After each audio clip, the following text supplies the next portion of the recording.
आपण मानकर राशि कौन आपण मानक आराध्य देवता विषय कही पारिबो। आपण माने आपण मानकर सबु समस्यार समाधान आपण मानक राशि भितर ही लुचि रही। जानतु केउ देवता कृपारू आपण मानक भाग्य बदली पारिबो आपण मानक राशि अनुसार। बंधु माने 12टी राशि अनुसार आम मानक इष्ट देव केउ भगवान होई थांती।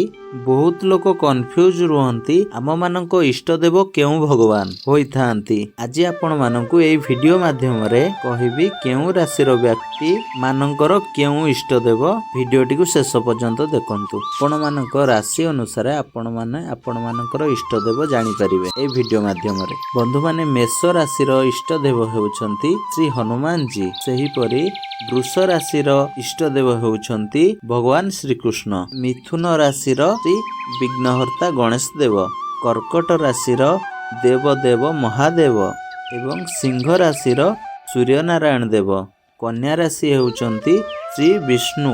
तुला राशिर लक्ष्मी नारायण। बिच्छा राशिर काल भैरव एवं हनुमान जी। धनु राशिर श्री राम एवं श्री कृष्ण। मकर राशिर हनुमान जी एवं शनिदेव। कुंभ राशिर महादेव एवं विष्णु भगवान। शेषरे मीन राशिर हेउछंती श्रीकृष्ण एवं श्री रामचंद्र। बंधु माने आपण मानक राशि अनुसार आपण मानक इष्ट देव केउ भगवान कमेंट माध्यम रे कहंतु। जय श्री राम, जय गुरुदेव। वीडियोटी जदि भल लागि थाई लाइक शेयर कमेंट निश्चिंत करंतु। सब्सक्राइब करिया पई जमार भूलिबेनी।